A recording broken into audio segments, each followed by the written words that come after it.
Ok, continuando aqui então. Até o momento falamos sobre o modelo mais fundamental de computador, o fato de que é um processador, uma memória, um barramento e um conjunto de periféricos, e que o sistema operacional faz o papel de abstrair isso de forma que cada processo recebe, uma visão desse conjunto, além de oferecer junto com isso, mecanismos para melhor acessar os periféricos, identificar definidos tipos de periféricos. Então, por meio do Win32 e do DWM, a gente viu uma forma com que o Windows expõe, um modelo de aplicação para a gente que corresponde a como ele espera que essa aplicação, opere. E agora a gente vai falar um pouco da arte, da geometria e como a gente vai representar essa arte no computador. Como estamos falando de computação, a melhor forma de entendermos a arte será por meio da geometria e precisamos de uma forma analítica dessa para representá-la. O elemento mais simples aqui é o ponto, que descreve uma posição absoluta no espaço sem possuir nenhuma dimensão. Da mesma forma que representamos um ponto, podemos imaginar também uma nova entidade, o vetor, que sai de um ponto origem e termina na localização de outro ponto, possuindo assim uma dimensão. Seu comprimento dado pela distância entre o ponto em questão e o ponto origem. Para definir um sistema, é utilizado um conjunto de vetores cujo comprimento é 1, chamado unitários.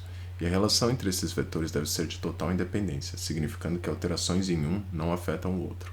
Como o que vemos é a luz projetada em nossas rotinas, imagens são por definição bidimensionais, dado que a retina é uma superfície.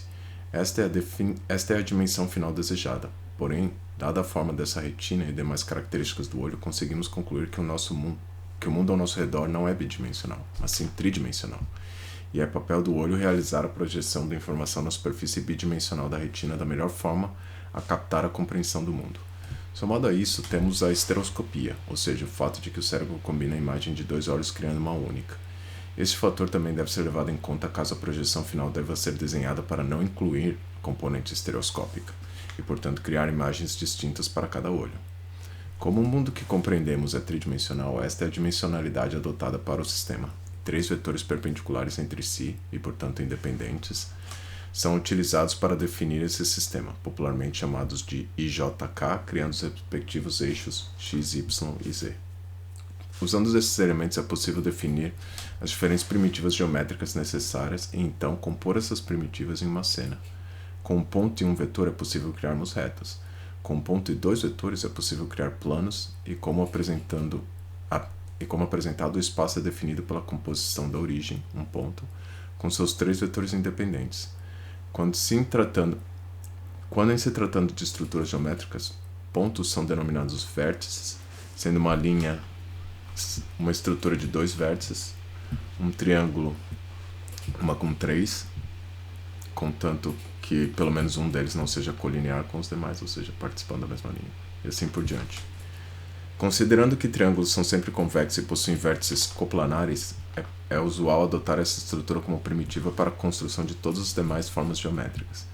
Mesmo que em aplicativos de edição de modelos seja comum o uso de quadriláteros, em aplicativos como Blender ou AutoCAD. Internamente, eles são representados como 2 triângulos. Então eu vou fazer uma pausa aqui porque, nossa, eu aparentemente não sei quebrar as coisas em parágrafo. E comentar sobre, um pouco sobre o que foi falado. Então, primeiro, a geometria precisa ser analítica, ela precisa ser algébrica para a gente poder computar sobre ela. Então, eu preciso de representações numéricas de todas essas entidades. E segundo, eu não provo, mas 3 eixos perpendiculares entre si são também linearmente independentes. Então, eles têm aquela propriedade onde a manipulação de um dos eixos não afeta os outros 2 eixos. Então, portanto, esse é o sistema adotado como base. Dada a noção de sistema apresentada, podemos entender o conceito de manipulação de localização de um ponto, ou transformações. Quando uma mesma transformação é aplicada em todos os vértices de uma primitiva, o efeito é o mesmo de aplicar a transformação na primitiva. Ou seja, se eu aplicar em todos os vértices de um triângulo uma mesma transformação, ou seja, se eu rodar os pontos, se eu transladar os pontos, se eu aumentar os pontos, o resultado vai ser que essa mesma transformação é aplicada no objeto como um todo, na primitiva como um todo, ou seja, o triângulo passa pela transformação. Algumas transformações como rotação escalar só fazem sentido se pensarmos não em pontos, mas em primitivas ou vetores. Para pontos, toda transformação se assemelha a uma translação, ou seja, mover algo sem deformá-lo ou mudar sua orientação. Um ponto não faz sentido falar em rodar, né? Porque o ponto é só um ponto. Então, né, algumas transformações só vão ter significado, né, para a gente quando se falar de uma primitiva e não necessariamente dos vértices que a compõem. Um conjunto especial de transformações, chamados de transformações lineares, permite a composição e inversão das transformações aplicadas, o que por sua vez pode ser usado para uma vez que possuímos um conjunto de primitivas, transformarmos estas para suas respectivas posições e orientações na cena. Transformações podem ser pensadas também como mapeamentos entre diferentes sistemas, visto que podemos imaginar que estamos aplicando ela nos vetores constituintes do sistema e em seu ponto origem. Então eu estou falando aqui que você pode pensar de múltiplas formas essas ideias de transformações, ou seja, eu posso pensar mesmo, né, transformar um objeto com relação, né, a outros objetos dentro daquela composição, ou eu posso falar de transformar toda a cena, né? Ou seja, se eu aplicar essas transformações na origem, é como se eu estivesse transformando todos os objetos da cena, né? Então, ao rodar os 3 eixos da origem, é como se todos os objetos da cena rodassem de forma contrária, né? Isso é útil quando a gente começa a aplicar essas transformações.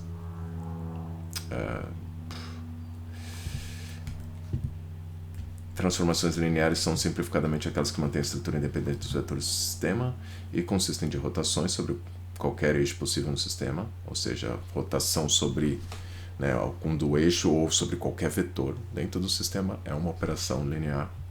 A escala, a ampliação ou a redução de tamanho e a translação, né? Ou seja, eu ampliar ou diminuir a primitiva sem necessariamente deformar ela. E a translação, ou seja, mover essa primitiva. Para que translações sejam possíveis de ser representadas como transformações lineares, é necessário que passemos a utilizar um sistema de 4 coordenadas. Esta última, denominada coordenada homogênea, usualmente W, possui o valor 0 quando o elemento é um vetor e inicialmente 1 quando este é um vértice. Tá? Eu digo inicialmente no momento da criação daquele, ou seja, quando eu estou criando esses objetos, é esse o valor que aquela coordenada vai ter. Porém, conforme eu vou aplicar algumas transformações, aquela coordenada muda e eu preciso renormalizar meu vetor para que ela volte a ser 1. Tá? Isso não significa que a gente opera em 4 dimensões, isso só significa que a gente precisa de uma coordenada adicional para compensar o fato de que, né, a translação não é uma transformação linear, não nas 3 dimensões. Então, sim, a gente está usando um sistema quadridimensional, mas não é como se aquela dimensão fizesse qualquer sentido lógico para a gente, né? Não é como se a gente já estivesse acessando ela para desenhar ou qualquer coisa do gênero. A última transformação fundamental é a de projeção, né? Conforme vimos, existe a necessidade de projetar o mundo tridimensional em uma imagem bidimensional. Essa é a projeção, a transformação de projeção, como uma sombra que projeta numa superfície. A forma como a imagem é projetada costuma ser dividida em dois principais métodos de projeção, né? Uma é a perspectiva, onde, similar ao efeito do buraco de agulha, em uma câmera, pontos tendem a ser projetados imaginando um ponto focal. O efeito é que os objetos distantes parecem menores do que os objetos que estão mais próximos. A segunda forma é a projeção ortogonal, onde assume-se que o ponto focal é o infinito, e, portanto, pontos são projetados sem deformações, né? Então, independente de quão distante 2 objetos estão, né, eles parecem sempre ter o mesmo tamanho, né? Então, isso aqui é a projeção com a perspectiva, um objeto está mais distante, né, e a ortogonal, independente da distância no eixo Z, ambos os objetos aparecem com a mesma, né, com o mesmo tamanho. Nesse caso, independente da distância, largura e tamanho são preservados. O computador, porém, diferente do conceito geométrico ideal, possui um número finito de elementos que compõem a imagem, os pixels. Mapear de Picture Elements. Mapear as primitivas projetadas em uma matriz de pixels é denominado rasterizar a primitiva. E assim como outros processos de digitalização, ou seja, quantização e amostragem, sofre de aliasing. No caso gráfico, manifesta a forma de silhuetas serrilhadas, além de outros efeitos indiretos devido à interpolação de valores atribuídos aos vértices ao longo dos pixels que compõem a primitiva, como no caso da texturização das primitivas. Né? Então aqui, né, é um parágrafo bem denso, né, um trecho de um parágrafo, que eu não quebro em parágrafo, onde eu explico um pouco por que acontece o fenômeno do aliasing. Né? Então basicamente a gente tem, né, uma representação contínua, infinita, com qualquer... Né, entre dois pontos existem infinitos pontos, que é né, a matemática da coisa, e a gente transfere para o plano onde eu tenho posições definidas, né, que é o meu array de pixels, minha matriz de pixels. E esse processo de rasterização, ele implica, né, na quantização, ou seja, pegar amostras... pegar valores finitos, ou seja, um pixel ele não pode ter qualquer cor dentro de um espectro infinito de cores, ele tem que ter alguma das sei lá quantas milhões de cores possíveis, depende de quanto cada pixel vai conter de informação, que é o processo de quantização, e a amostragem é esse processo do fato de que, né, numa curva, por exemplo, no círculo, né, eu não vou poder pegar aquela curva ser smooth, ela vai ter que em algum momento, né, vou ter que pegar elemento a elemento. Esse fato de que eu estou, né, de um processo contínuo, infinito em quantidade de elementos, ter que escolher alguns elementos é o processo de quantização, de amostragem. E esses dois processos juntos é chamado de digitalização. Então, outros processos de digitalização sofrem do mesmo fenômeno. Então, existe aliasing, né, em vídeo, existe aliasing em áudio, porque a gente está fazendo exatamente isso, a gente está quantizando e amostrando. No caso gráfico, a forma como ele se manifesta são as silhuetas serrilhadas, além de outros efeitos indiretos devido à interpolação de valores atribuídos aos vértices ao longo dos pixels que compõem a primitiva. E aqui, né, no caso da texturização, é um outro processo que vai sofrer de aliasing, porque, né, assim como nas silhuetas, né, nos limites, nos edges ali, nas arestas eu vou ter dentro que também ter que quantizar e amostrar. Entre esses valores interpoláveis, inicialmente o mais intuitivo é a cor do vértice, cor esta que pode ser definida por um modelo de iluminação local, buscando simular a forma como a luz interage e é percebida pelo olho humano. A representação mais comum... e aqui eu acho que eu esqueci simplesmente de falar que pode ser um modelo global também, que tem sido bem popular, inclusive, mais recentemente. Eu acho que com o advento de processadores gráficos mais capazes e mais dedicados e maior potencial de processamento, as pessoas recuperaram, o interesse por replicar modelos de iluminação global, ou então modelos que simulam, por exemplo, radiação, quanto de lumens um dado voxel, um determinado volume no espaço tridimensional acumula por um período de tempo. E isso permite simular com muito mais precisão, sabe, tipo sombras e outros efeitos do gênero que envolvem a interação entre objetos, não somente a interação da luz com aquele objeto, Ray Tracing, por exemplo. E aqui eu só citei modelos de iluminação local, por exemplo, que esses se referem a tipo como é que eu imaginaria colorir esse pixel pensando, tipo, sem necessariamente construir todo o espaço pelo qual esse pixel interage. A representação mais comum adotada pela cor é o formato RGB, do inglês vermelho, verde e azul, onde cores são definidas por uma combinação de valores entre 0 e 1 para cada uma das componentes. Uma vez que todos os pixels visíveis de uma cena foram gerados e combinados na imagem final, é possível ainda utilizar esta como entrada de um programa de processamento de imagens ou apresentá-la ao usuário usando um monitor ou impressora. Hey!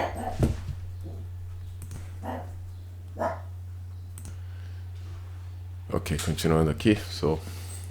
Uma vez que todos os pixels visíveis de uma cena foram gerados e combinados na imagem final, é possível utilizar esta como entrada para um programa de processamento de imagens ou apresentá-la ao usuário usando um monitor. E eu disse que, né, o RGB é 0 e 1 para cada uma das componentes, né? E em alguns casos, né, porque, né, 8, 16 e 24 é um número, né, meio esquisito para lidar, né? A gente prefere lidar com os múltiplos de 32, 64, porque daí é o padrão nativo da memória que a gente tem, né, mais comumente. E, né, então, em alguns casos a gente carrega, né, um quarto componente que pode ser usado para, por exemplo, fazer transparência, né, porque acaba sendo de graça, né, até mais performático, né, lidar com os 32 bits ali do que com esses 24 aqui, né, mas por muito tempo, né, existem várias formas de se traduzir isso, né, tipo, né, isso historicamente é um caso bem interessante, né? Enfim. Então, let's just put a happy tree in here.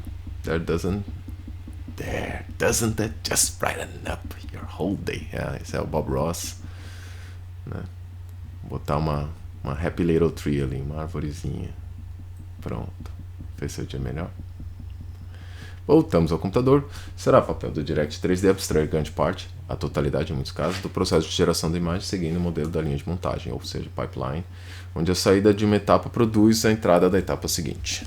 GDI e o Win32 ainda oferecerão abstrações que devemos interagir, até porque não somos o único programa operando no sistema, especialmente no caso do Win32, onde provavelmente toda a interface de entrada com o usuário é realizada.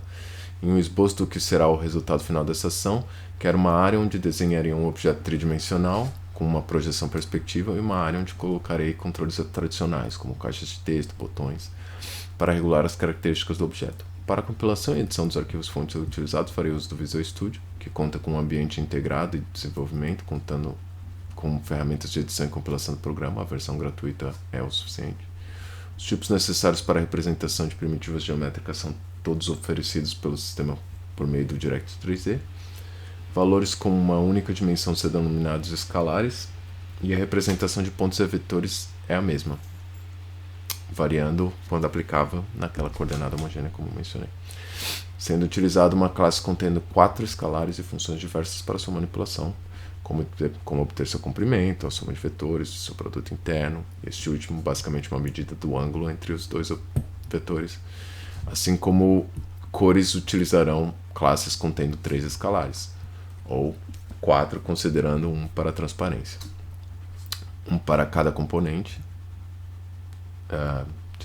Assim como cores utilização classes contendo 3 escalares, um para cada componente, ou cada, né, como eu mencionei. Transformações são representadas como matrizes, né, matrizes aqui não, né, no sentido, né, tipo o que eu estava usando antes, né, do pixel, uma matriz bidimensional.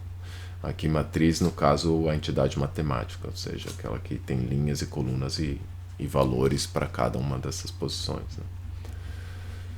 A transformação, né, sendo esses arranjos escalares em um grid bidimensional, linhas e colunas, essa representação é possível pois podemos multiplicar matrizes entre si, seguindo a simples regra de que cada posição da matriz resultado é a soma do produto dos elementos da mesma linha na primeira matriz pelos elementos da mesma coluna da segunda matriz, né? Então, eu pego a linha da primeira matriz e multiplico pela coluna da segunda matriz, elemento a elemento. Então, o primeiro dessa com o primeiro dessa, o segundo dessa com a segunda, né? Então, primeira linha, primeira coluna, vai com a primeira linha, primeira coluna. Primeira linha, segunda coluna, vai para a segunda linha, primeira coluna, né? Então, inverte ali. E aí você soma e obtém o valor da resultante para aquela primeira posição. E aí você repete, né, até encontrar todos os valores da matriz resultante. É um processo, né, bem, né, dispendioso computacionalmente, se for pensar. Isso também se aplica aos vetores, pois podem ser vistas como matrizes com uma única coluna ou linha, dependendo da convenção desejada. O resultado do produto entre duas matrizes é a combinação das transformações representadas por essas matrizes na ordem que elas foram multiplicadas, reforçando aqui a importância em que a ordem das operações terá no resultado final, e que o produto das matrizes não é comutativo como no caso da multiplicação de escalares, né? Ou seja, se você trocar a ordem da multiplicação, né, como 3 vezes 2 é a mesma coisa que 2 vezes 3, mas a matriz A vezes B não é a mesma coisa que a matriz B vezes A, necessariamente. Pode ser, mas pode ser que não seja.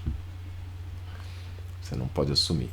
O resultado, portanto, da multiplicação de uma matriz por um vetor será a transformação deste, gerando assim um novo vetor. Né? Então, para você saber a dimensão da matriz resultante de um produto entre duas matrizes, você pega a linha, o número de linhas, a dimensão, né, primeira da primeira matriz. Então, matrizes vão ter duas dimensões, o número de linhas e o número de colunas. Né? Você vai pegar o número de linhas da primeira matriz e o número de colunas da segunda matriz. Essa é a dimensão resultante da matriz resultante. E os dois números internos, ou seja, o número de colunas da primeira matriz e o número de linhas da segunda matriz, tem que ser o mesmo. Então essa é a regra de dimensionalidade. Então, o que acaba acontecendo é, vamos pegar aqui as matrizes que a gente está falando, são 4x4, né? Porque a gente tem 4 coordenadas no nosso vetor. Então essas matrizes vão ser 4x4, 4 linhas, 4 colunas. E o vetor vai ser 4x1.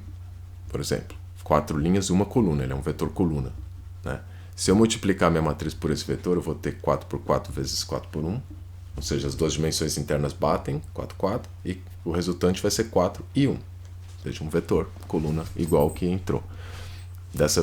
E os números ali dentro vão representar a aplicação daquela transformação, como foi mencionado na parte anterior.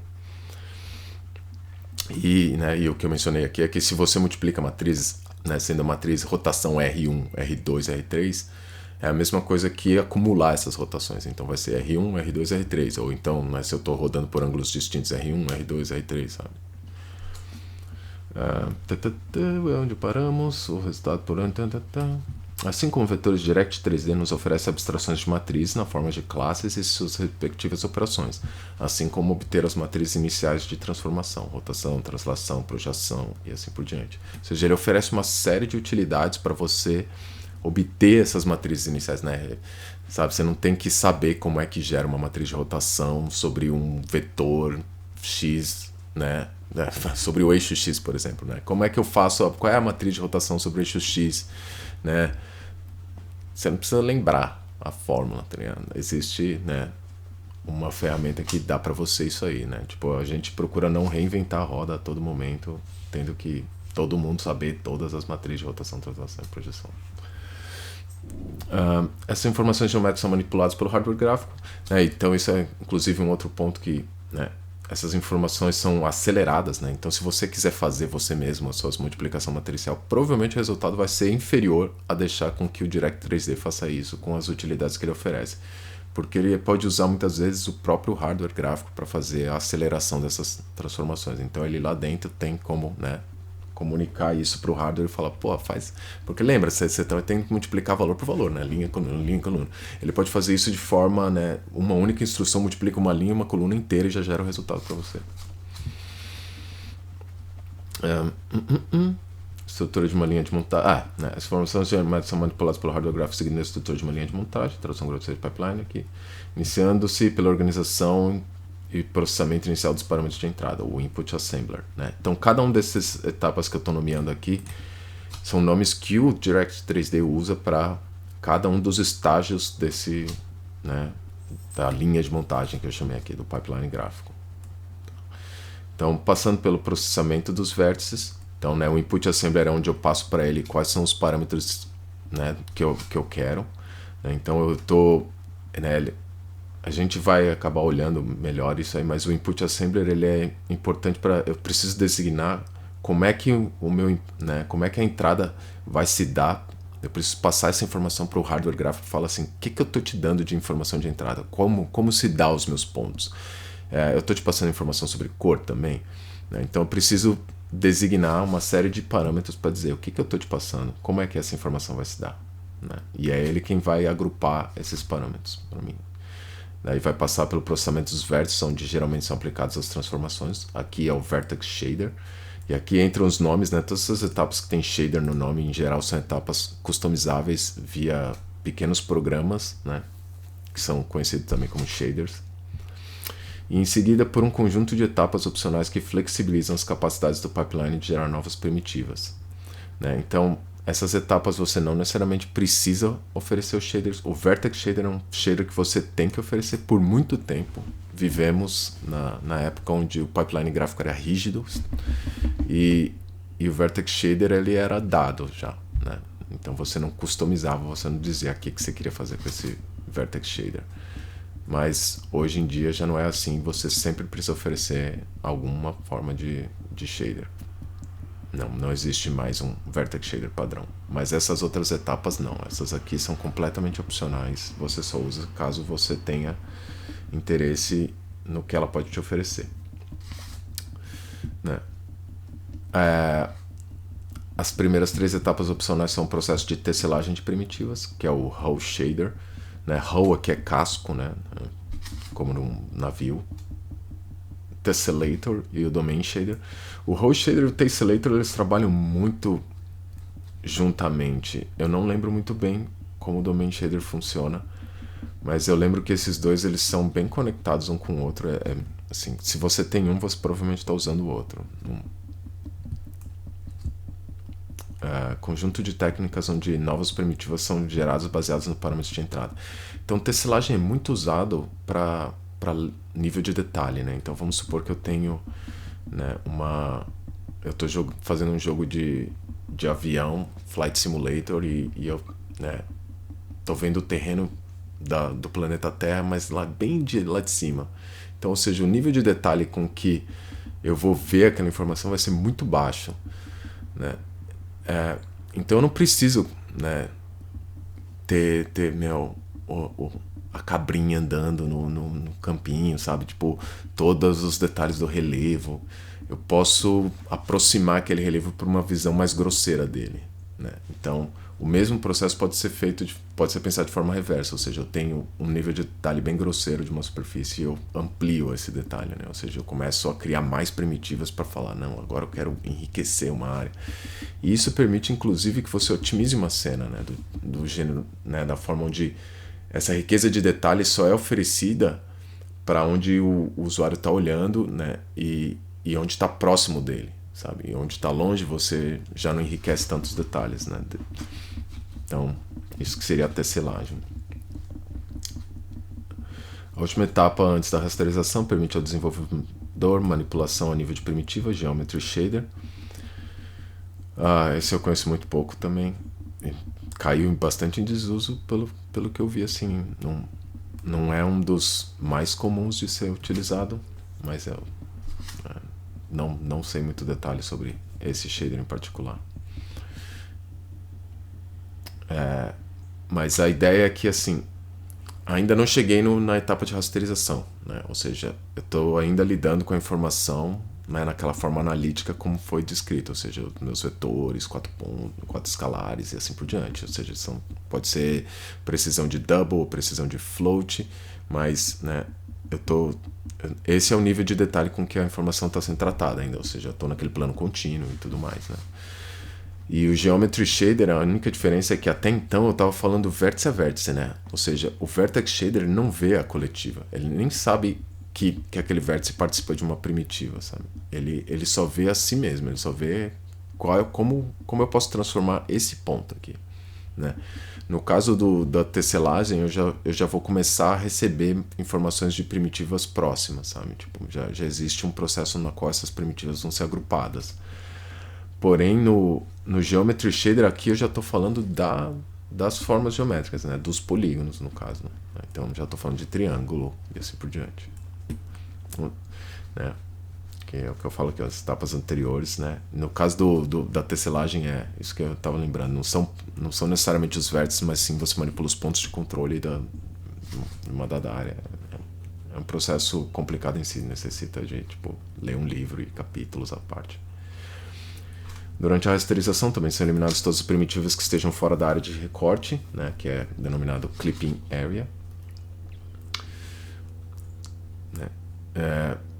A área é essa que define qual a porção da projeção no mundo que estamos interessados em visualizar, né? Então a gente, né, recorta tudo aquilo que não faz parte do que vai ser, né, contemplado na imagem final. Então não faz sentido nenhum eu ficar operando polígonos que estão nas costas da câmera, né?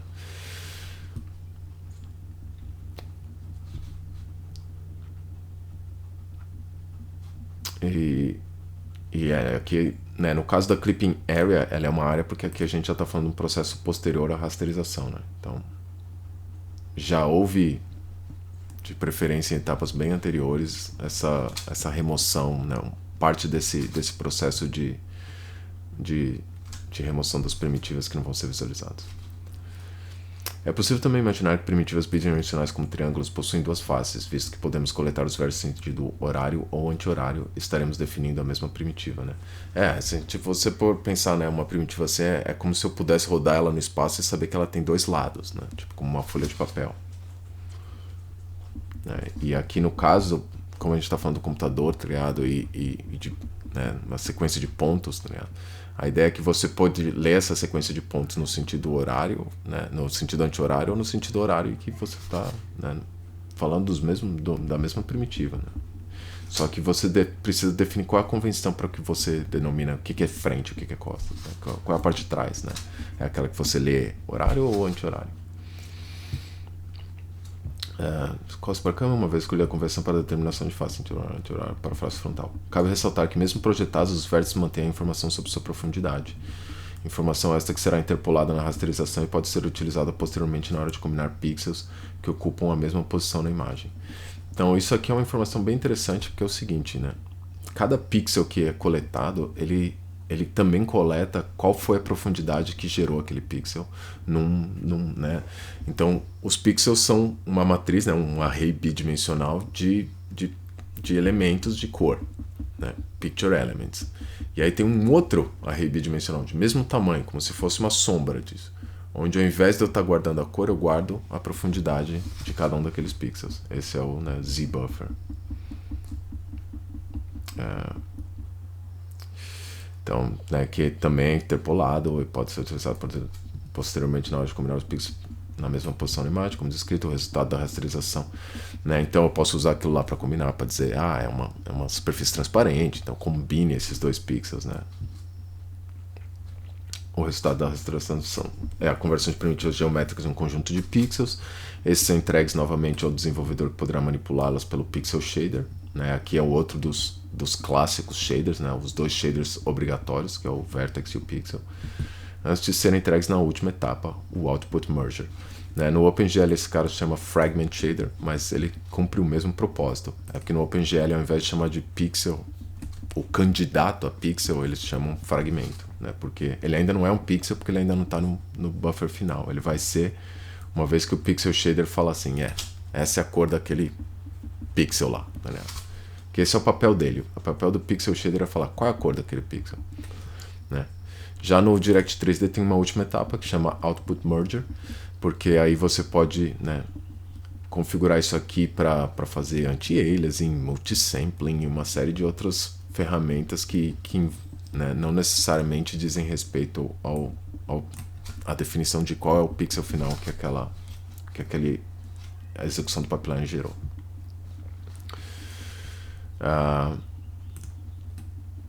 Para simplificar o processo e torná-lo independente da ordem que as primitivas são processadas, na maioria dos casos, utiliza-se de uma cópia das imagens onde os pixels armazenados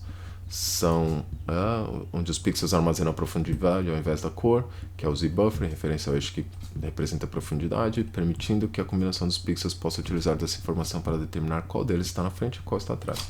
Das etapas discutidas, algumas têm sua funcionalidade fixa, porém são configuráveis, e outras são completamente desenvolvidas como unidades funcionais para serem executadas pelo processador gráfico.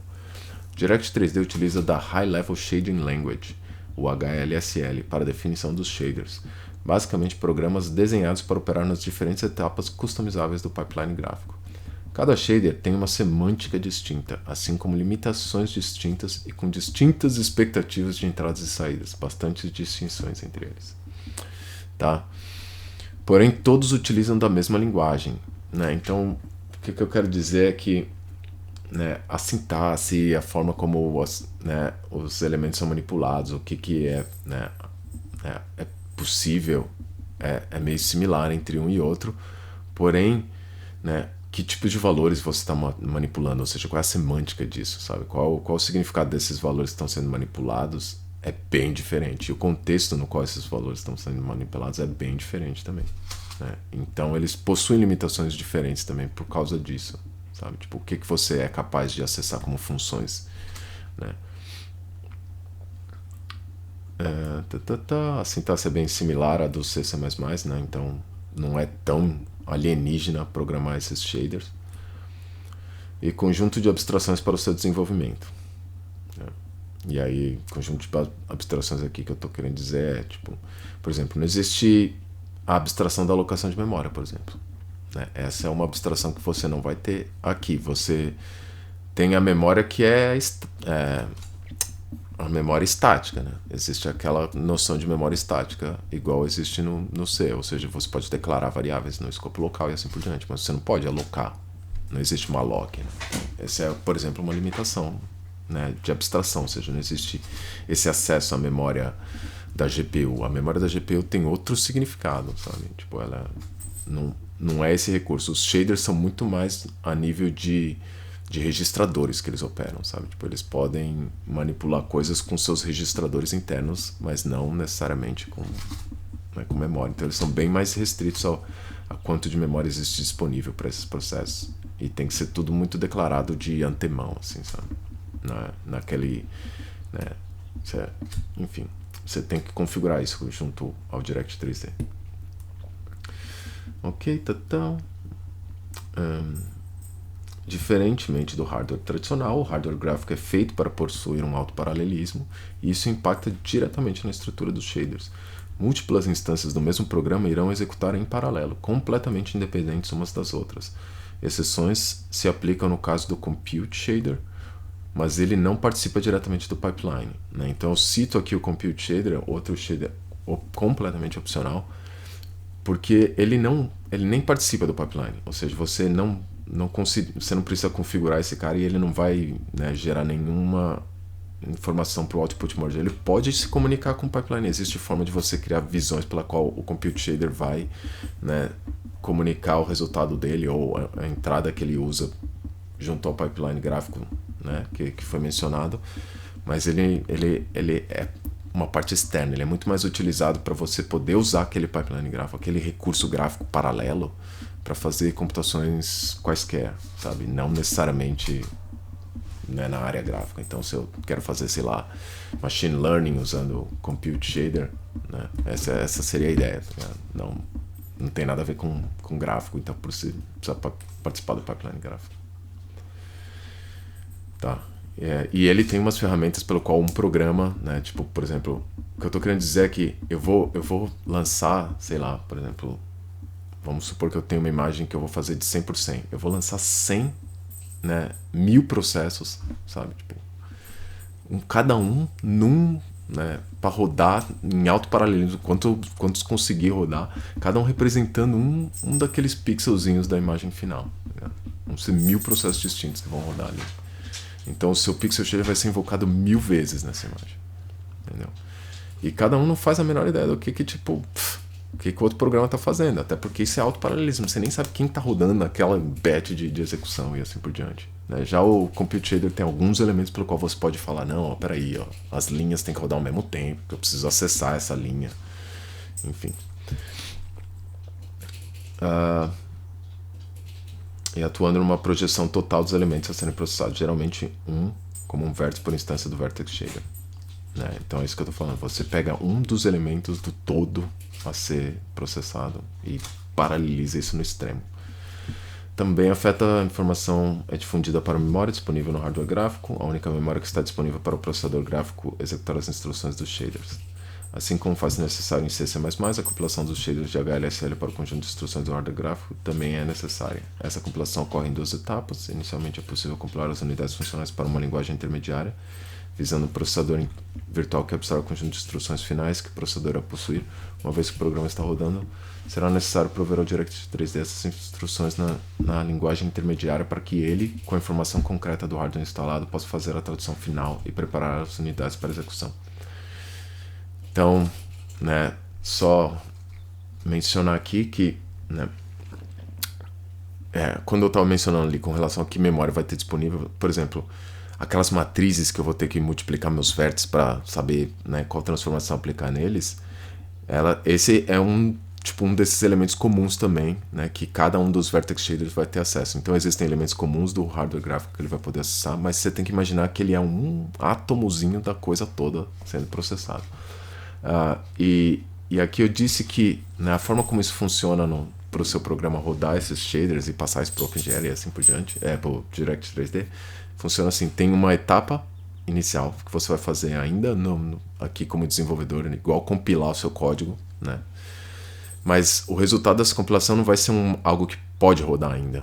É algo que está numa linguagem intermediária, está numa série de abstrações que o Direct 3D entende, mas ele precisa ainda, né, traduzir isso para qual que é o hardware final. Tipo a NVIDIA, é o que está rodando lá? Porque aquelas instruções são bem específicas daquele hardware final.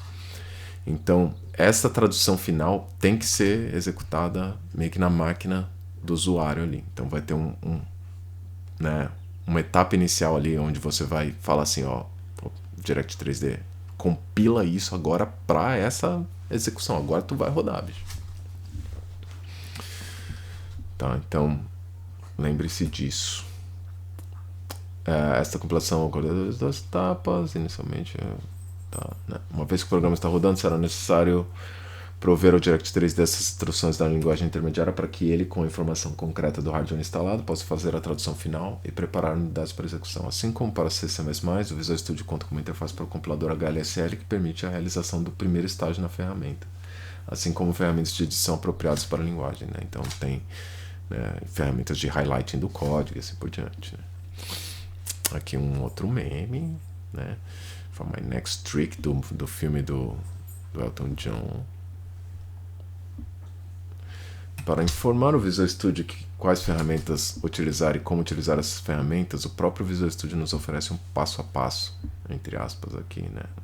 Tipo um wizard, né? Aqueles templates, que já pré-configura os valores necessários para o compilador, assim como cria um conjunto de arquivos que tipicamente compõem o tipo de projeto desejado, né? Só comentar aqui que Visual Studio pode ser qualquer versão, né? Tem a Community Edition que é de graça e aí pode baixar e usar ela para fazer isso aqui. Ele vem com compilador C++ e é tudo que você precisa, né? E tem como instalar a SDK do Windows que você vai precisar, né, para poder ter acesso às bibliotecas do Direct 3D e assim por diante. Para o meu caso é possível obter todos. E caso você não ache também o template aqui, né, ele tem ferramenta de pesquisa onde você pode falar, não, eu quero o meu template para Windows Desktop Application, mas esse aqui é o mais basicão, existe desde 1900 desde que o computador existe esse template aí.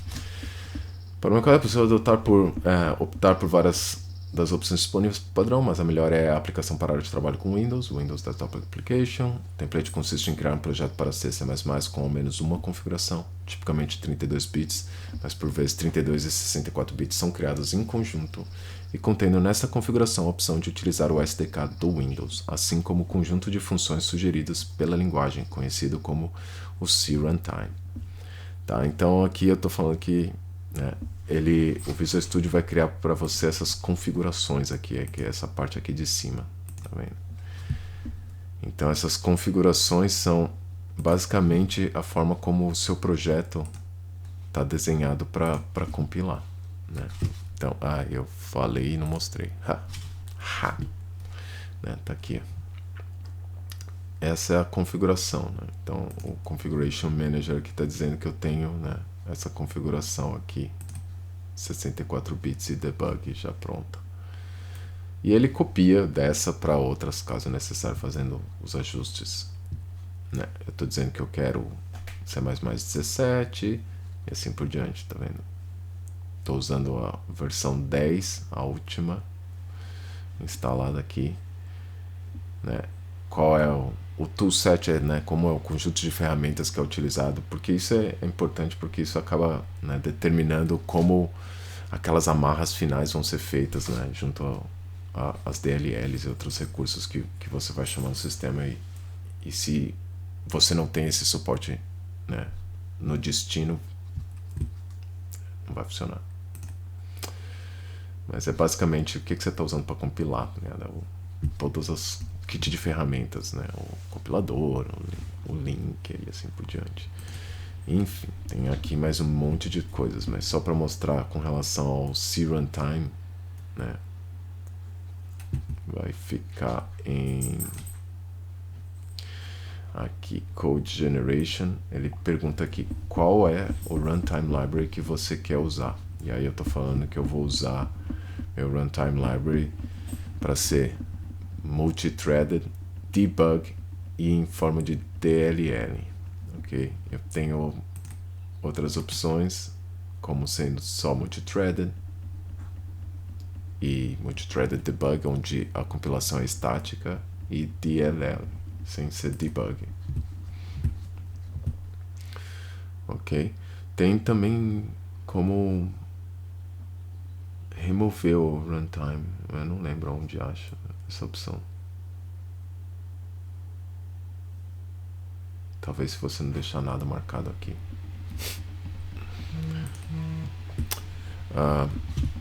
Ok.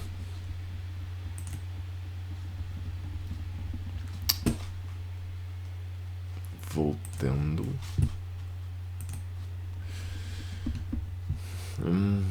Juntamente, né, assim como, né, contendo a opção da SK, juntamente com o projeto criado um arquivo de recursos e seu cabeçalho associados, o resource.rc e o resource.h.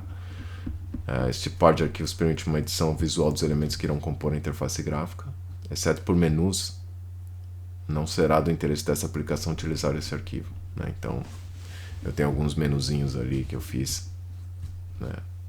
E esses usam esse arquivo aqui, né? Mas, honestamente, dá muito mais trabalho ter que fazer dessa forma. É uma forma um pouco legado, assim, do que, né, sei lá, fazer de qualquer outra forma. Usar, né, usar você mesmo outras formas de guardar recursos, como, né, texto para localização e coisas do gênero, né? Eu acho que não faz muito sentido. Isso era uma época que você guardava imagens, qualquer recurso do sistema aqui, né, janelas e assim por diante. O par de arquivos permite, né, uma edição visual dos elementos que irão compor a interface, como eu disse. Um arquivo cabeçalho.h chamado targetvar.h será criado para que a aplicação possa definir qual a versão do SDK do Windows que deseja utilizar. Por padrão, ele é preenchido com a inclusão de um cabeçalho, sddkver.h, que nos oferece, né, inclusão aqui que eu digo é uma diretiva para o, né, pro compilador para dizer assim, não, ó, inclua esse outro arquivo aqui, .h, né, esse outro cabeçalho, né, processe ele antes de me processar, né, comece com esse cara aqui, ó, que nos oferece a mais recente disponível para o compilador, né, um cabeçalho especial criado, denominado framework.h, ou pch.h, ou o antigo sdafx.h, enfim, tem vários outros nomes, depende de qual template, depende da versão do template que foi usado, né? Mas ele é um arquivo que, em geral, ele é o arquivo que é utilizado para ser pré-compilado, né? É criado para definir um conjunto de cabeçalhos comuns a todas as unidades funcionais que pode ser otimizado para acelerar a compilação, né? Denominado pré-compiled header, visto que ele é pré-compilado para evitar que cada unidade tenha que reprocessar o conjunto comum de cabeçalhos, né? Então, enfim, é uma otimização, não acho que faz muito sentido discutir, mas basicamente é comum se colocar aqui só, né, arquivos cabeçalhos que representam bibliotecas que são comuns para o, né, pro coletivo do seu código, né, ou seja, todos precisam daquelas bibliotecas e que pouco mudam. Mas honestamente, isso, a ideia é só acelerar a compilação também, não existe nenhuma consequência para o produto final. Por fim, será um par de arquivo fonte e arquivo cabeçalho para o conjunto de funções principais do programa. O arquivo fonte vem com uma função winmain parcialmente implementada para criar uma única janela, contendo um menu simples, com uma opção para fechar o programa e uma para informações sobre o programa, a típica janela about, né, sobre. No topo vemos o conjunto de instruções destinadas ao compilador, chamadas diretivas do pré-processador. São iniciadas com o símbolo, né, cerquinha, hashtag, sustenido, qualquer coisa, né? Então,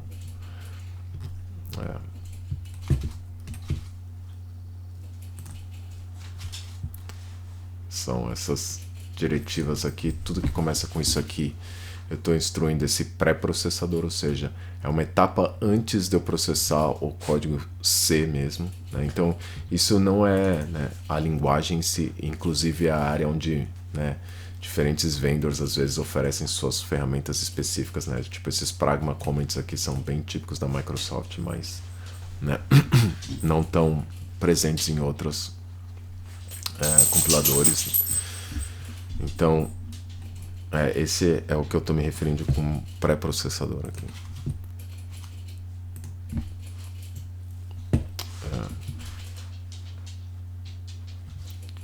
Que informam quais cabeçalhos serão visíveis para as funções definidas nesse arquivo.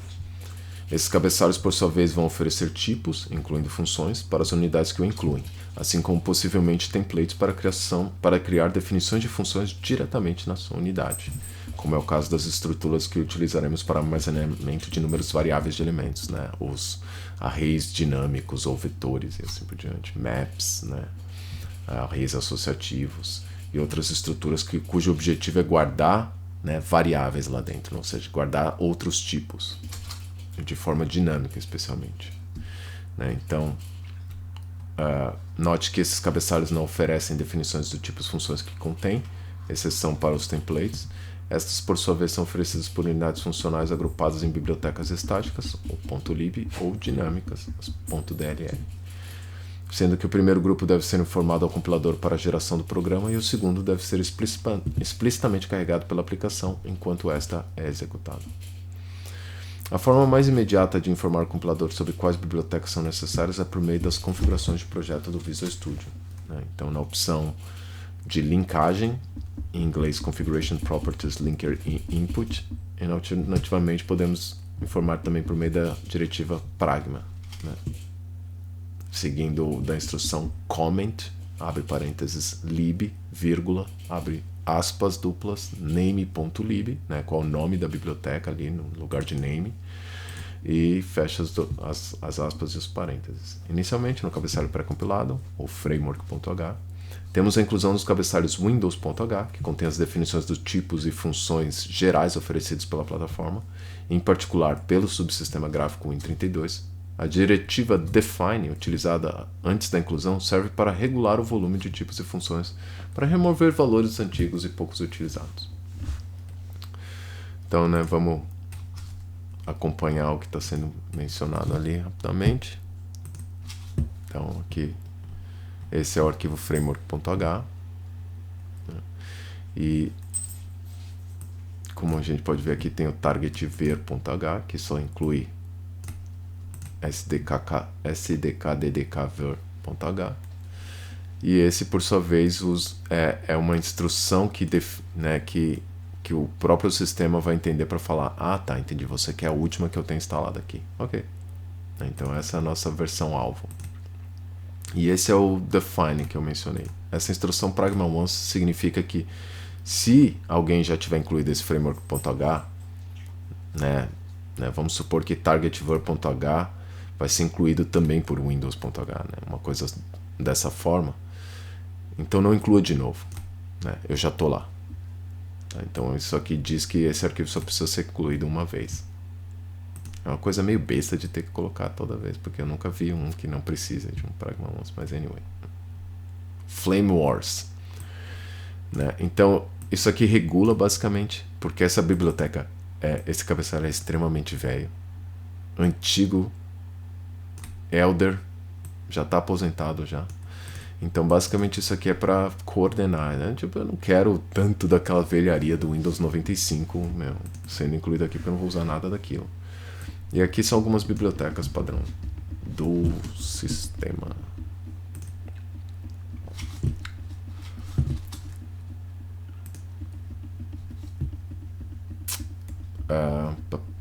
Definições do tipo oferecidos, né?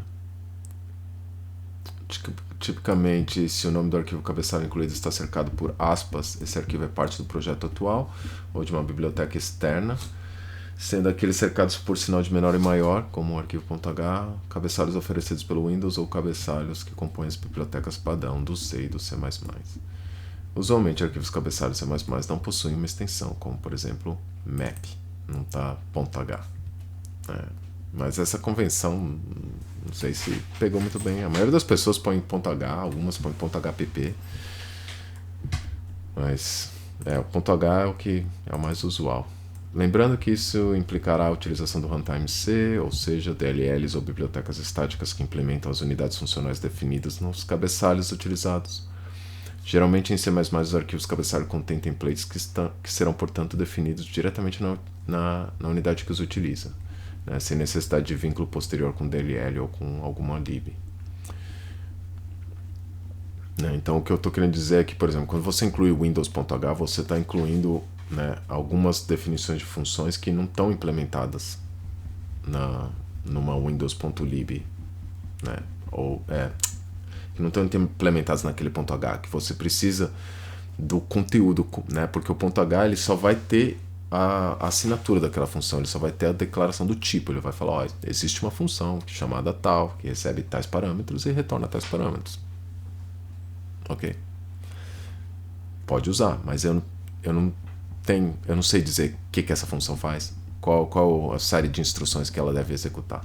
Essa informação está dentro desses .libs, ou seja, eu compilo essas unidades funcionais, né, os arquivos .cpp, gero as instruções para cada uma dessas funções, e aí eu guardo essas instruções, essas definições dentro desse .lib, e aquele .h serve como sendo uma referência, ou seja, toda vez que você sabe que existe aquela definição, ele vai falar, existe aquela definição, porque ela está em algum .lib que você vai associar posteriormente. Então o compilador vai falar, ok, eu vou deixar uma marquinha aqui, quando precisar da definição eu vou carregar, né? Ou alguns casos, né, existe, né, o Windows facilita para você, né? Isso é um recurso que o Windows oferece, que é o fato de que você vai ter algumas dessas .libs que elas são bem simples, elas não têm as definições das funções ainda. Elas basicamente têm uma forma de carregar a DLL necessária para que você possa aí sim ter as definições das funções. Ou seja, basicamente o que a libzinha faz é incluir a DLL.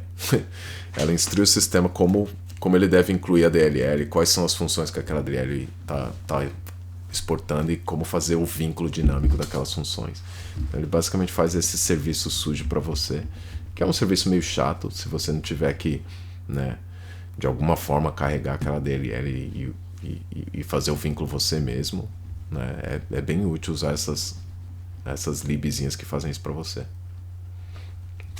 As do Direct 3D, por exemplo, são isso, né? Quando a gente viu lá os módulos rodando na última leitura, a gente viu que, né, quando eles estão rodando, você está tendo todas essas DLLs, né, carregadas já. Elas foram carregadas por causa dessas libzinhas que foram sair carregando. As do Direct 3D são todas assim, elas são todas bem levinhas, não tem nenhuma das definições, tá tudo numa DLL em algum lugar que vai ser carregado depois. Ok, lembrando que o Windows não tem FT6. Meu Deus, me perdi. Geralmente não existe problema em incluir um cabeçalho e não utilizar nenhuma das suas definições. Por mesmo é visto como uma má prática, podendo inicialmente ampliar o tempo de compilação do seu projeto. Os cabeçalhos incluídos no arquivo framework.h, inicialmente só o Windows.h se faz necessário, e dos demais apenas T#.h será mantido para utilizar tipos e funções que abstraem o tamanho usado pelo caractere. Lembrando que o Windows usa o UTF-16, ou 16 bits, ou wide char, e muitos usualmente adotam ASCII, que utiliza o char com 8 bits apenas. No arquivo fonte criado, né, na verdade o ASCII é só 7 desses 8 bits, mas, né, ele usa um byte porque não faz sentido usar um número tão estapafúrdio quanto 7. No arquivo fonte criado para o projeto, no meu caso D3D11 sandbox.cpp, teremos a inclusão dos nossos cabeçalhos, a definição de variáveis globais, participam de um escopo definido pelo programa todo e, portanto, visíveis para todas as unidades funcionais que compõem o programa final, ou seja, todos esses arquivos .cppzinho que vão gerar suas próprias unidadezinhas funcionais, cada uma daquelas funçõezinhas, né, esses set de instruções associados a uma função, né, eles vão ter acesso a essas variáveis globais. Todas essas unidades funcionais têm acesso à mesma variável global, né, o mesmo conjunto delas. E, portanto, são às vezes vistos como uma prática porque, né, acabam tornando né, tirando um pouco da estrutura e da ordem pela qual o programa opera. Para unidades definidas em outros arquivos, utiliza-se a palavra-chave extern na definição desta em um arquivo cabeçalho comum. Então você usa extern e o nome da global para indicar, né, num cabeçalho comum que outras unidades funcionais vão poder usar, para indicar a existência dessa global. Né? E já uma das unidades funcionais vai definir necessariamente qual o valor daquela, né? Vai ter a definição da global em si sem a chave extern, mas as outras vão ter usando a chave extern. De alguns tipos de funções que definiremos neste arquivo, colocados aqui ao invés de no arquivo cabeçalho para limitar a visibilidade desses tipos para funções definidas nesse arquivo. Conforme apresentado, o Windows, por meio do subsistema Win32, nos oferece a abstração da janela como o elemento visual central de uma aplicação. Estas janelas, por sua vez, podem ser desenhadas livremente pelo desenvolvedor, mas o Windows oferece uma estrutura hierárquica de janelas que permite dividir para conquistar, onde janelas filhas têm responsabilidades específicas. Como, por exemplo, uma caixa de edição de texto, uma caixa de texto tipicamente chamada de label ou botão. A janela principal, por sua vez, né? Então eu estou querendo dizer aqui que o Windows trabalha com esse modelo de composição, onde, né, a ideia de janela se replica, né, recursivamente, como se fosse um fractal. Né? Uma janela contém subjanelas, que contém subjanelas, que contém subjanelas, e assim por diante. Né? Então as janelas filhas, elas são janelas plenas. Né? Elas não se veem necessariamente como uma subjanela, ela é uma janela, né? Assim como uma janela pai. A janela principal, por sua vez, será composta de um conjunto de janelas, e essas podem também ser constituídas de outras janelas e por diante, até que a totalidade da interface seja definida. Cada uma dessas janelas é representada por uma classe de janela. Aqui é importante só distinguir que esse é um nome que o Windows adotou, mas que não tem nada a ver com orientação a objeto ou com classes de C++. É só um nome, classe de janela. Okay? Então não tem nada a ver com classe ou C++ ou orientação a objetos. Esta aqui define um conjunto de características comuns, sendo a peça central. É lógico que você pode, né, saber de onde veio o nome, né? Mas eu digo assim, não imagine que você vai poder fazer herança ou, né, enfim, não imagina que esse é o propósito dessas classes de janelas aqui no Windows. Sendo a peça central, definir uma função responsável por processar mensagens destinadas às janelas dessa classe, tá? Ok? Porque, né, é uma coisa que a gente vai acabar vendo, você registra essa classe e aí depois você cria quantas janelas você quiser com essa classe, mas o que acaba acontecendo é uma relação 1 para 1. Né? Na classe da janela principal só existe a janela principal, né? Mas enfim, você tem que fazer esse processo nessas duas etapas. Essas classes não são parte da abstração da linguagem, né, é o que eu disse, e portanto devem ser criadas e informadas ao sistema explicitamente por meio da função register class. Né? Vale frisar que o Windows é uma SDK antiga e utilizou-se ao longo dos anos muitas funções, né, e atualizou-se ao longo dos anos. Muitas funções têm versões mais novas com funcionalidades adicionais, no caso register class EX, né, EX, né, de expanded. Então muitas funções vão ter esse tipo de padrão dentro do Windows, onde, né, vai ter uma versão mais nova da função que acaba suplantando com novos parâmetros e novas funcionalidades e assim por diante. Né? Porque a Register Class existe desde Windows 3.1 há muito tempo atrás.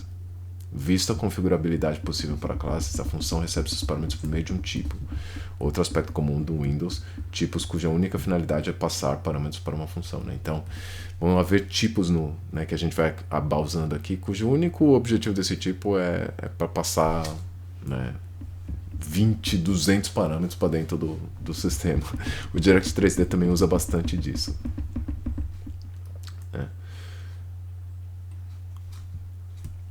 O Window Class XWND Class EX remova o EX caso esteja lidando com a função original. Né? Esse é o tipo que eu tenho que usar, né?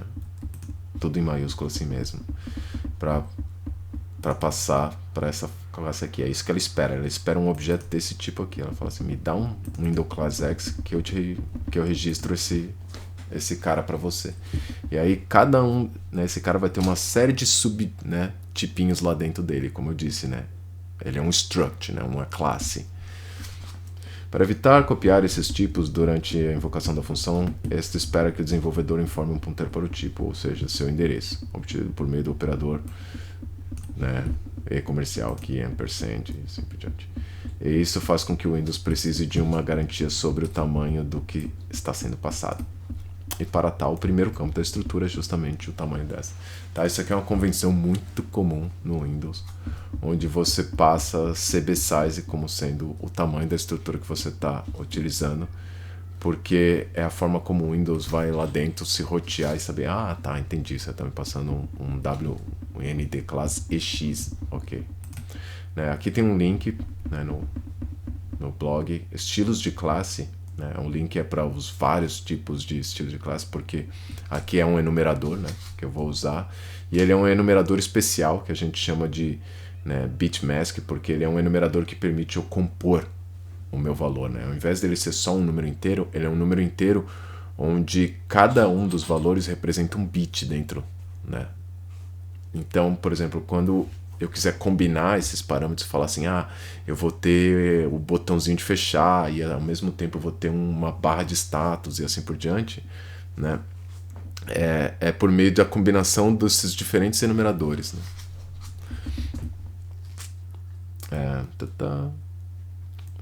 E muitas vezes como recursos dessas sendo alocados. No caso, informamos que movimentos horizontais ou verticais geram necessidade de redesenhar a janela. Aqui já é possível informar recursos comumente associados às janelas, como menu, cursores, ícones, o que se faz por meio de identificadores, ou handles, para os objetos, caso esses tenham sido criados. O arquivo recurso utilizado pelo Visual Studio permite armazenar informações sobre esses recursos e, por meio da macro, pequenos códigos substituídos pelo pré-compilador, né? Macros são esses pequenos códigos que o pré-compilador vai substituir, né, pelo whatever está do outro lado lá, né? Qual é a representação. Ele faz uma substituição pura e simples, ele não imbui nenhuma, né, lógica em tempo de execução.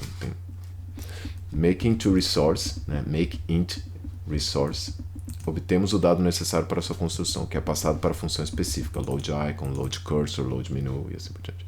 A classe receberá um nome, lpcz class name, e como mencionado, informaremos a função que processará mensagens destinadas a janelas dessa classe, denominada windowproc, ou wndproc, windproc. Né? Essa é muito importante, é um dos recursos mais importantes que a gente vai passar para a classe, que é a função que processa as mensagens. É importante notar que essa função é comum a todas as janelas de uma dada classe, ok? Classe de janela. E seu desenho deve levar isso em consideração. Mas isso também é muito comum haver uma relação 1 para 1 entre janela e sua classe. É aquilo que eu falei, a classe da janela principal, em geral, só tem a janela principal, não tem mais de uma janela. Ou seja, apenas uma janela será criada para a classe, tornando a diferença entre os dois termos praticamente irrelevante. Uma vez registrada a classe, será criada a janela principal do programa utilizando essa classe. Isso é realizado com a função createWindow.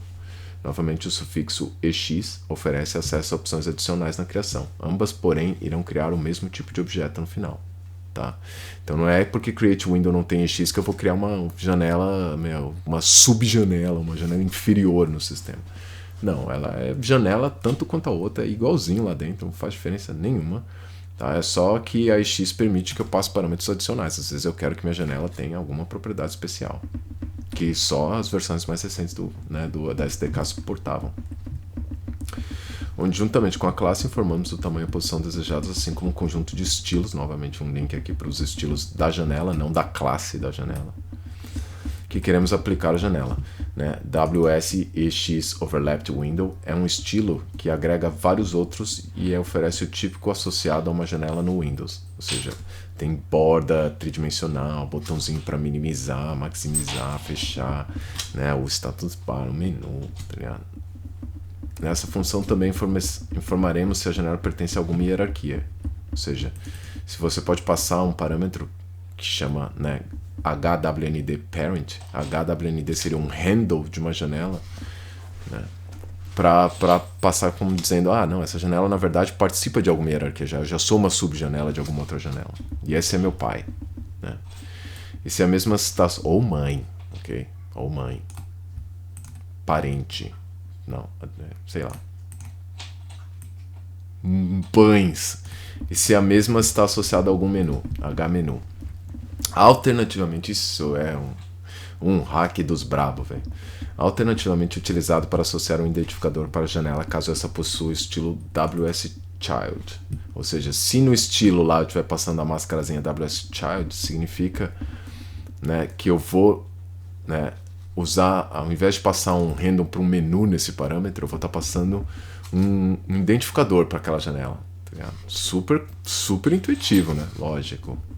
Mandaram benzão. Falar mal não, né?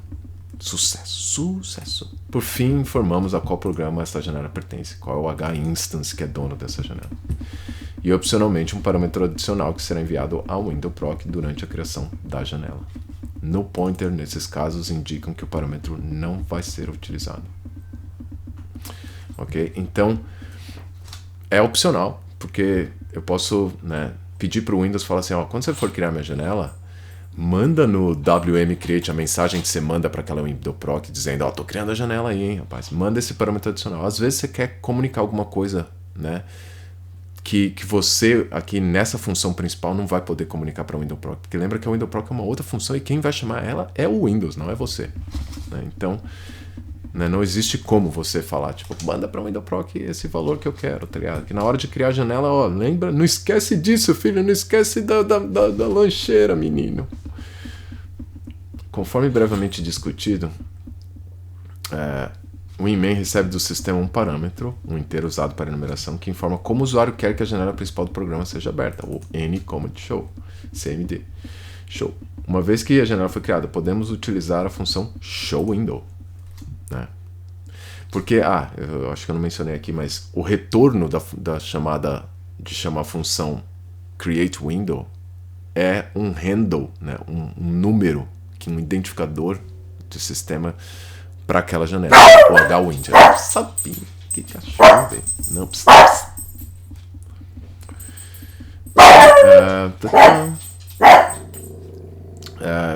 Né? E é isso que eu vou passar para show. Né? Qual é o handle, né? Essa função recebe o tipo de numerador que passa para o programa. Aqui a aplicação faz exatamente isso, decidindo apresentar a janela inicialmente da forma que o usuário deseja. Por padrão, esse valor é SW show default. Toda vez que a aplicação desejar informar o sistema que uma de suas janelas teve conteúdo atualizado e, portanto, precisa ser redesenhada, esta pode invocar a função updateWindow, indicando o identificador da janela. O resultado será que... O resultado será que o sistema avaliará as necessidades pendentes para o redesenho, gerando possivelmente a mensagem para tal, WM Paint, e com base nisso atualizar as suas representações internas dessa janela. Ok, nem lembro onde parei. Toda vez que a aplicação desejar informar o sistema que uma de suas janelas teve o conteúdo atualizado e, portanto, precisa ser redesenhada, esta pode invocar a função updateWindow, indicando o identificador da janela, né, aquele HWND. O resultado será que o sistema avaliará necessidades pendentes de redesenho, gerando possivelmente mensagens para tal, o WM Paint. E com base nisso, atualizará suas representações internas dessa janela. O último recurso que acessaremos do arquivo de recursos são as tabelas de aceleração, os Accelerator Tables. Aqui eu vou explicar. Eba. Basicamente, as formas de simplificar na WindowProc como mensagens referentes à combinação de teclas, as hotkeys, são informados. O template do Visual Studio cria por padrão, que traduz o Alt mais o interrogação para uma mensagem WM Command com o parâmetro IDM About. A última etapa do programa é executar repetidamente a validação e processamento das mensagens enviadas às janelas do programa, o que é popularmente conhecido, denominado Message Loop, ou seja, o laço de mensagens ou o loop de mensagens. A condição de parada é a mensagem WM Quit, né, informando informando geralmente a janela principal, né, que o usuário deseja encerrar a aplicação. Para avaliarmos se existe alguma mensagem em uma das nossas filas, utilizaremos a função pickMessage, que retorna imediatamente um valor do tipo bool, informando a presença ou não de mensagens. Alternativamente, poderíamos usar getMessage, que mantém a aplicação em espera até que uma mensagem esteja disponível. Caso haja alguma mensagem na fila, a função pega a primeira dessas, podemos considerar uma ordem temporal com que essas mensagens são entregues, né? O Windows vai dar certas garantias de que as mensagens que estão sendo entregues para você são entregues numa ordem temporal. E copia seu conteúdo na memória endereçado pelo ponteiro que é passado para a função.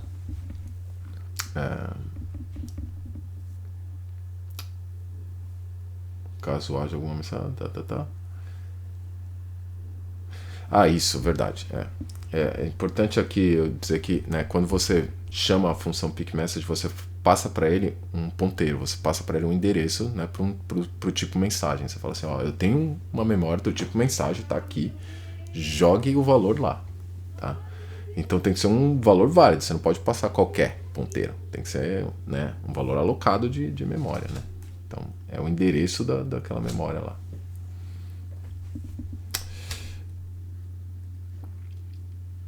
Onde eu parei?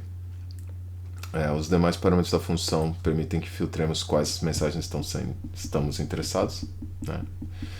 A função pickMessage e getMessage tem esses mesmos parâmetros, tá? Que eu posso filtrar pela janela, né? Eu posso dizer, eu só quero as mensagens que estão sendo enviadas para esse HWind, né? Em geral, se eu só tenho uma janela principal, é o único HWind que eu posso receber anyway. Né? Por isso que eu acho que tipo, muito dessas abstrações que o Windows oferece são antigas, era de uma outra forma, onde tipo, esse tipo de coisa era gerenciado mais a nível, né, esse nível de abstração mais rústico, sabe, onde tudo é uma janela e tal. Só que modelos mais novos, onde você tem, né, o DOM né, e assim por diante, tá ligado? Né, outras formas de fazer interfaces gráficas, eu acho que acabam esbarrando nisso como um obstáculo, ou seja, daí você só tem uma janela principal e deixa todo o resto da interface gráfica para ser gerado pelo programa e não usa mais nada do Windows. E filtros de mensagens, ou seja, você pode estipular um range de mensagens que você quer, qual o mínimo e qual o máximo, né, desse range para mensagens que você está querendo filtrar. Na boa, ninguém usa, assim, nunca vi usar esses bagulho aqui. O último parâmetro informa a função se desejamos remover ou não a mensagem da fila. Tipicamente a resposta é sim. Isso é para o pickMessage, tá? Não para o getMessage. Né? A ideia é que no pickMessage eu posso olhar e deixar a mensagem lá. Falar, tipo, ok, fica, né? Entendi. Era um WM Paint, ok. Boto de volta e não faz nada com isso. Né? Tipicamente a resposta é sim, remova, né? Que é PM remove. Para que o programa não entre uma repetição infinita, processando sempre a mesma mensagem. Uma vez que tenhamos uma mensagem em mãos, o primeiro passo é verificar se a mesma não é uma hotkey. Então a gente passa para o Translate Accelerator, que retornará um valor diferente de 0 caso tenha efetivamente processado a mensagem. Ou seja, caso o valor seja 0, não era uma hotkey. Continue fazendo o que você está fazendo aí. Eu não tenho nada a ver com isso. Caso o valor seja diferente de 0, significa que ele fez o que deveria fazer com aquela hotkey e não é mais problema seu. Ignore a mensagem.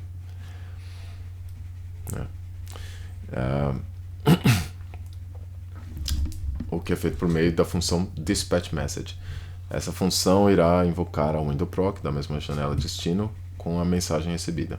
Esta é determinada baseado no identificador da janela que a mensagem possui. Antes de enviar a mensagem, é comum realizar a tradução das teclas utilizadas no teclado, processo este feito pela função translateMessage, que irá gerar adicionalmente mensagens do tipo wmchar, wmchar, caso mensagem que seja passada do tipo caso a mensagem seja passada do tipo wmKeyDown envolva um dos caracteres ASCII. Né? Então, se você apertar a tecla A, ao invés dele falar, né, gerar uma sequência de wmKeyDown A, wmKeyUp A, né, ou seja, você apertou, soltou. Ele vai, né, traduzir esse processo para um wmchar A. Né. No caso dessa aplicação, uma vez que não existam, mensagens a serem processadas, e caso tenhamos inicializado a variável global da nossa classe que representará a cena a ser exibida, faremos, né, o uso de 3 abstrações que essa classe oferece: a atualização da cena, update, a geração da imagem, render, e a apresentação desta para o usuário, present. Por fim, uma vez que a mensagem WMKit foi recebida, a função main simplesmente retorna o valor 0 para o sistema, associado a um término sem problemas. Porém, não existe uma semântica fixa para esse valor. Outra parada, mas vamos só ver o código do que eu falei. Então, uma série de includes, ou seja, esses cabeçalhos são copiados para cá.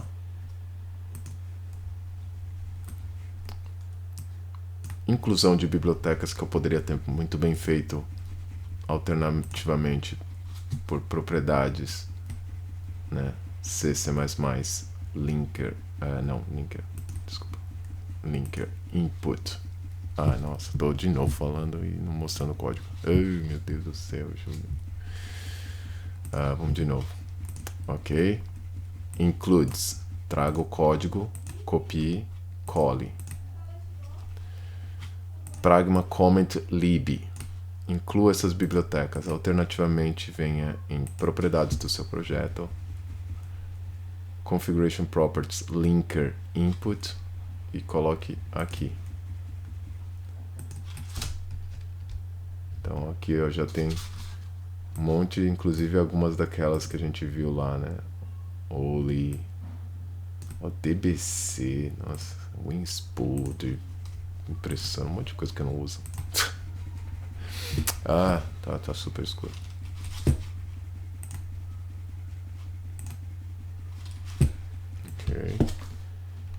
Ok.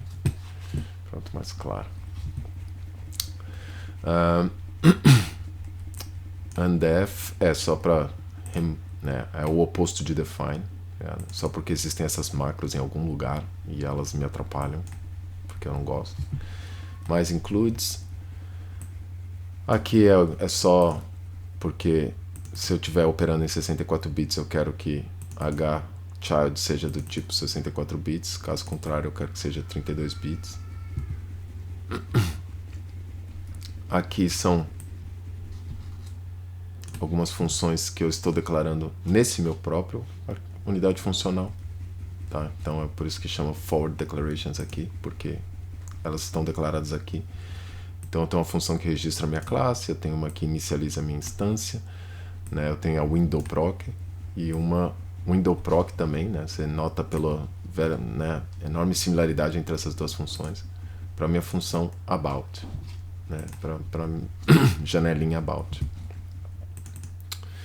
Tem um define aqui que diz que o máximo desse load string aqui, né? Substitua esse, toda vez que você encontrar isso aqui, substitua por 100. Então significa que aqui são as globais, né? Se eu quisesse que essas globais fossem visualizáveis em outras, eu teria um outro arquivo .h com extern e o nome dessa global, e aí pronto, eu poderia acessar isso em outros lugares, né, compilados junto a essa D3D11 aqui. Mas não, elas só são, né, visíveis dentro dessa unidade funcional, porque é só aqui que não está declarando nenhum .h com extern ou nada, tá? Aqui tem um tipinho criado aqui, não relevante nesse momento. Né, o main aqui são anotações, isso aqui não é parte da linguagem, tá? É uma coisa que o Windows usa para dizer, esses parâmetros são de entrada, esse aqui é um de entrada, mas é opcional, então cuidado, ele pode vir zerado, né? Outro parâmetro de entrada, caso fosse te sair do parâmetro, né? Ou seja, ele está te passando um ponteiro esperando que você enfie dados dentro daquela memória, aí estaria out. Uma coisa importante de mencionar é que, né, na forma como isso vai ser traduzido para a linguagem de máquina depois, implica que o C ele opera por uma invocação de função ele sempre passa esses parâmetros por cópia, né? Então, ou seja, todo o valor que é passado aqui, ele é copiado para essa variável aqui. Então, se eu quiser ter uma referência para algum valor, né, ou seja, se eu quiser modificar algum valor dentro da minha função para afetar algo que está fora da minha função, eu preciso de um ponteiro para aquela distância, porque aquele valor vai ser copiado aqui e não adianta eu modificar essa variável nCommentShow aqui dentro, que não afeta quem chamou essa função, tá?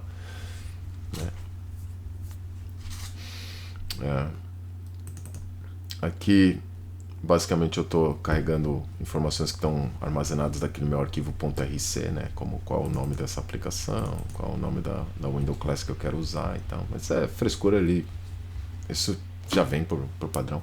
Isso aqui é para inicializar o Common Controls, tá? Não é relevante para o que a gente está abordando aqui.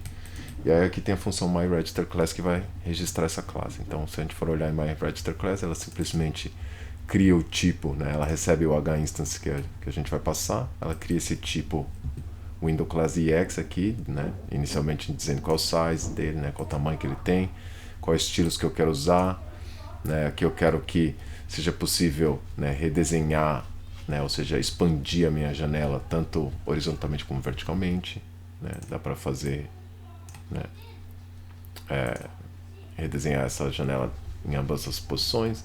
Essa é a minha Windows Proc que eu vou usar, né? Esse parâmetro é caso eu queira, né, que a minha classe ou janela dessa classe tenham, né, bytes adicionais, né, além daqueles que o sistema precisa, né? Aqui eu passo a instância, aqui eu vou dizer qual o ícone que eu quero associar à minha janela, qual o cursor que eu quero que tenha quando, né, o mouse está dentro da minha área, qual é o pano de fundo que eu quero usar de cor para minha janela. E todos esses valores estão naquele .rc porque ele cria por padrão, tá? Nada disso aqui foi necessariamente eu que fiz. Se você criar pelo template, muito do código vai ser bem parecido, né? Qual é o nome da classe que eu estou usando e qual o ícone, né? Quando está reduzido, minimizado na barra, qual é o ícone que eu quero usar. E aí eu, né, retorno o átomo, né, que retorna essa função aqui. Basicamente é um, né, é um identificador para uma string, tá ligado? Dentro do sistema. É um nome bem antigo, acho um tipo que pouca gente sabe manipular mesmo. Register Class EX, né? W aqui significa que eu estou usando white chars para as minhas variáveis, né? Então, isso é porque esse código está operando como UTF-16. Então, todas as funções vão ter um Wzinho no final, de wide. Né? Se você quiser operar em ASCII, aí ele tem um Azinho, né? Ou opcionalmente vem sem nada.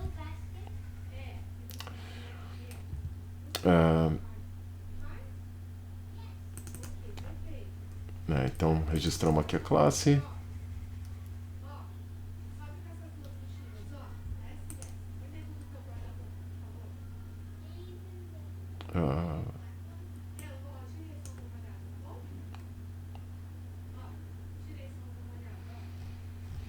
Essa é uma segunda classe que a gente vai usar, né? Então, como eu disse, tem aquela janela principal da aplicação e aqui é o Canvas, né? Então, o processo se repete. Só que ao invés de fazer tudo isso numa myRegisterClass 2, sei lá, já fiz aqui direto, preguiça. Né? Aqui a gente... Vamos ver essa função initInstance para só ver o que ela faz, né? Então essa é aqui, criar a nossa janela aqui. Então a gente chama a função criar janela, que retorna pra gente o nosso identificador dessa janela, passando qual é a classe de janela que a gente vai usar e assim por diante, aqueles padrões, né? Então aqui são os estilo EX, aqui é o estilo tradicional, aqui é o tamanho, isso aqui são só para usar qualquer valor que o sistema ache conveniente. Né, para posicionar, né? Aqui é para posicionar qual XY que você quer começar, aqui é qual o seu tamanho, e aqui é, né, como foi dito, são, né, o pai, o child, aqui, né? Então ali pai, menu, né? No caso, se tivesse o child, seria o identificador do child ao invés do menu, qual a instância, e o último é o parâmetro que eu quero passar, né? Qual o valor que eu quero passar para o WNCreate quando essa janela estiver sendo criada. Eu não quero passar nada. Se eu não conseguir criar a janela, então, né, esse valor vai ser zerado. E aí, negação de zero aqui, essa exclamação significa negue esse valor, né? Trate isso como se fosse um booleano, então o oposto de falso é verdadeiro, o oposto de verdadeiro é falso, então 0 é considerado como falso para o sistema, e aí o oposto de falso é verdadeiro. Então, caso eu não consiga criar, retorne que eu não consegui criar, né? Bool aqui é histórico, porque, né, como eu disse, C não tem um tipo bool, mas C++ tem. Então, poderia ser bool minúsculo, que é o tipo que o C++ oferece, mas aqui é o tipo que o Windows define. Show window, naquele cabeçalho Windows.h, né? Show window aqui, então a gente passa como a gente quer montar a nossa janela e update window. E aí, se deu tudo certo, retorna verdadeiro. E aqui, caso a gente não consiga, né, retorna falso. O que é engraçado, porque, né, como eu disse, retornar 0 e retornar falso. Aqui, eu não, na verdade, eu retorno o valor que o WMKit, né, tá colocando como W parâmetro. Interessante. Porque aí permite com que eu mande esse WMKit por qualquer parte da minha aplicação que esteja falhando, por exemplo, e posso informar qual é o código com que aquela parte falhou, e aí eu retorno esse código. Então é interessante. Mas aqui está incorreto, né? Eu deveria retornar algum erro, no caso, não 0.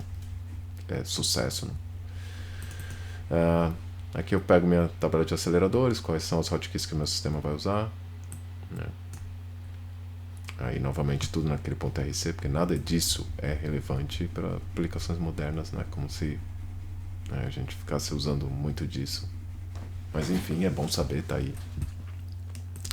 Novamente aqui eu tenho o tipo mensagem, né, estaticamente alocado para mim, e aí eu passo o endereço disso, ou seja, um ponteiro para esse tipo, para o pick message poder popular para mim, né? Então é assim que eu passo as coisas com uma referência, né? Ou seja, a única forma do pick message comunicar comigo é ou pelo seu valor de retorno, ou por eu passando para ele ponteiros para que ele possa popular a memória para mim. E aí esses parâmetros são marcados como out, né, naquela notação aqui. E aí, como eu disse, se houver mensagem e ela não foi traduzida, né, eu despacho essa mensagem para o Windows Pro que deve processar, né, para qual cabe essa mensagem. E caso eu tenha um canvas, né, caso contrário, e eu tenho um canvas ativo, né, use as abstrações que esse canvas oferece para se atualizar, renderizar a cena e apresentar ela para o sistema. E aí, né, aqui tem algumas lógicas que a gente vai ver depois, mas, né, essa é a Windows Pro da janela principal. E aí, num outro arquivo, eu tenho, né, o mais para baixo, né, dentro de uma classe, eu tenho a Windows Pro que é usado para o Canvas, né, aquela subjanela. Ok. Ok. Então eu acho que é isso aí, né? Então paramos aqui completamente gastos, esse post infinito. A gente tá chegando lá, vai rodar isso aqui. Eu acho que, né, uma errata só do que foi falado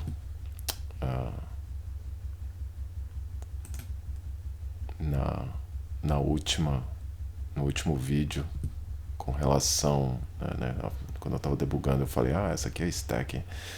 Não era necessariamente a stack aquilo lá, então, né, apologies for the mistake ali. Então vamos rodar aqui e ver só.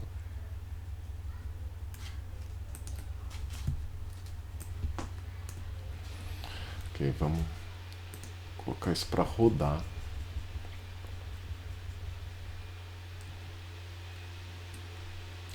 Parou.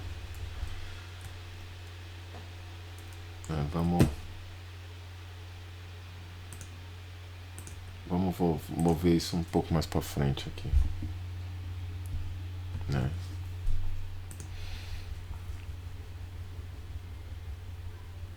Olha lá, já carregou mais um monte de símbolo, né? E já mostrou a janela para mim, já, porque já passou pelo init instance que dá o show window, né? Então eu já estou vendo a janela principal. Obviamente eu não estou vendo o objeto rodando na janela, porque eu não atualizando o canvas ou qualquer coisa do gênero, né? Mas o Windows já está me mostrando a janela já, né? Eu já estou plenamente capaz de ver ela. Né? Então, da mensagem, por exemplo, vamos ver as variáveis locais aqui. Tem como eu configurar as colunas?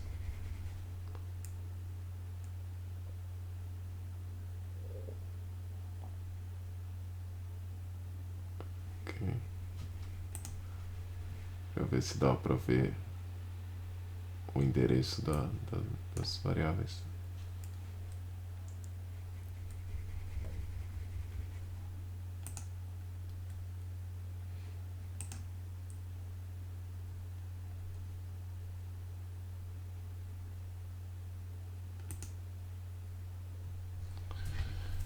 Não.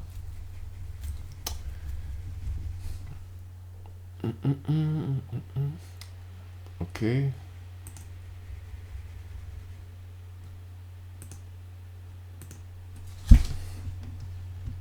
Tem como eu fazer isso aqui?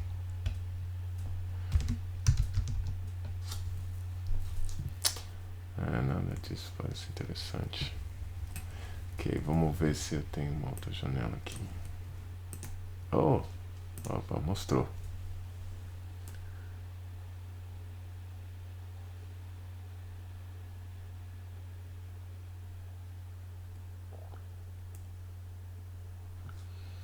Eu quero ver a janela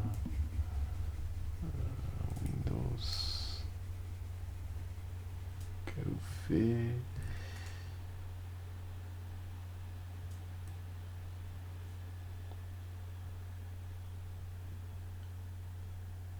Vamos ver os registradores. Esse é o meu stack pointer. Então esse é o endereço do stack. E esse é o instruction pointer. Então esse é o endereço das instruções. Então aquilo que eu estava apontando lá, né, quando eu mostro o disassembly aqui. Tem como ver aqui já direto?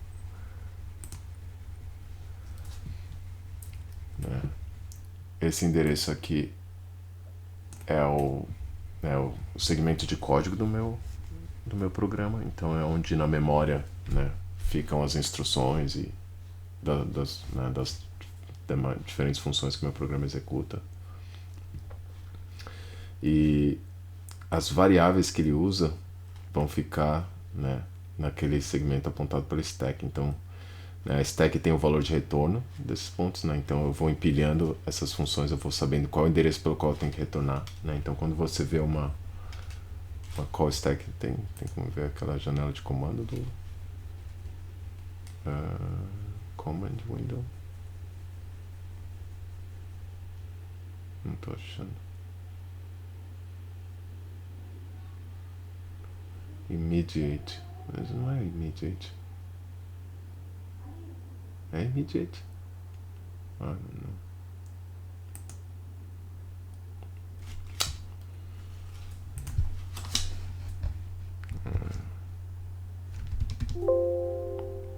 Eu não sei. Eu não sei que janela é essa.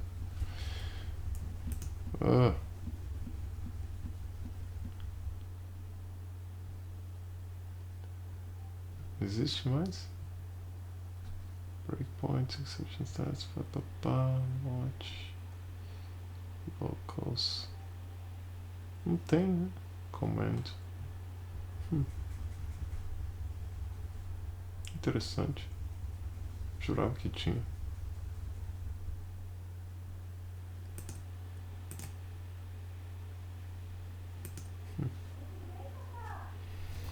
Ok.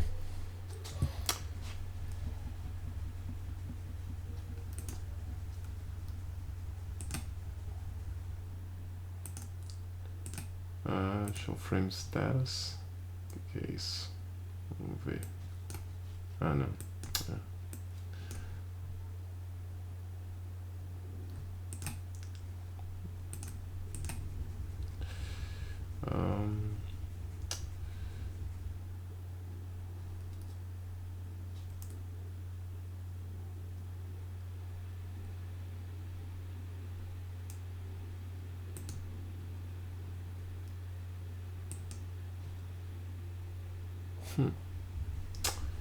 Pô, ia ser interessante se ele mostrasse qual é o RBX de cada um, né? Qual o endereço que ele volta, sabe?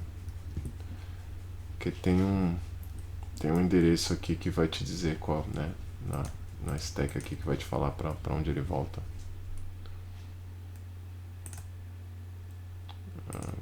Vamos pegar aqui o RSP e vamos colar lá. Só pra ver. Só pra dar de louco. Aqui tem um bando de louco. Tem como mudar o tamanho? Ok. 64.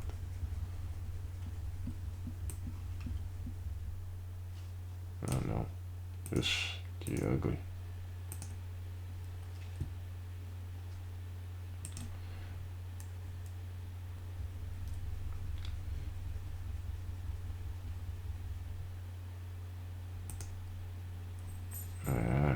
Pronto. Ó. Então, essa é a nossa pilha aqui. Uma série de valores, mas conforme a gente vai rodando, a gente vai vendo esses endereços aqui que, tá vendo? São endereços de funções. Mas enfim, só queria comentar sobre aquele meu erro. E é isso aí, meu velho. Aquele abraço, todo mundo da Portela. Aquele papo.